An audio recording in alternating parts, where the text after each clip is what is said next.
కోపం, ప్రేమ ఈ రెండు పదాలు చాలా వ్యత్యాసాలు ఉన్నాయి. మనకు కోపం వచ్చినప్పుడు మనం ఏం మాట్లాడుతున్నామో మంచి చెడ విచక్షణ జ్ఞానాన్ని కోల్పోతాం. ప్రేమ వచ్చినప్పుడు ఎంతో ఆనందంగా ఆత్మీయతంగా 10 మందిని మనతోటి కలుపుకొని పోయే విధంగా ఉంటుంది ప్రేమ. కానీ కోపం, ప్రేమ రెండు విషయాలు విభిన్న పదాలే. కానీ కోపంలో ఉన్నప్పుడు మనం ఎటువంటి ఆవేశపూరితమైన మాటలు మాట్లాడకూడదు, ఆవేశంతో ఆలోచన చేయరాదు. ప్రేమగా ఉన్నప్పుడు మనం ఎటువంటి వాగ్దానాలు చేయకూడదు. ఎందుకంటే ఆలోచించి మనం తీసుకునే నిర్ణయము ఇది చేయగలుగుతామా లేదా అని చెప్పాలి. ప్రేమగా ఉన్నప్పుడు అతను ఏమి అడిగినా ఇవ్వగలుగుతాం అనిపిస్తుంది.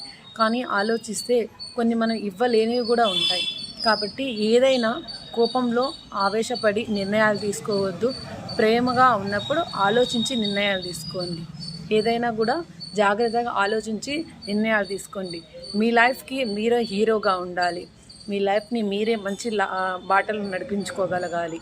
కోపం, ప్రేమ ఈ రెండు మన లైఫ్లో ఉండాలి. కానీ ఎక్కడ ఏది ఉపయోగించుకోవాలో అదే ఉపయోగించుకోవాలి. దేన్ని ఎంతవరకు వాడాలో అంతవరకు వాడాలి. Thank you.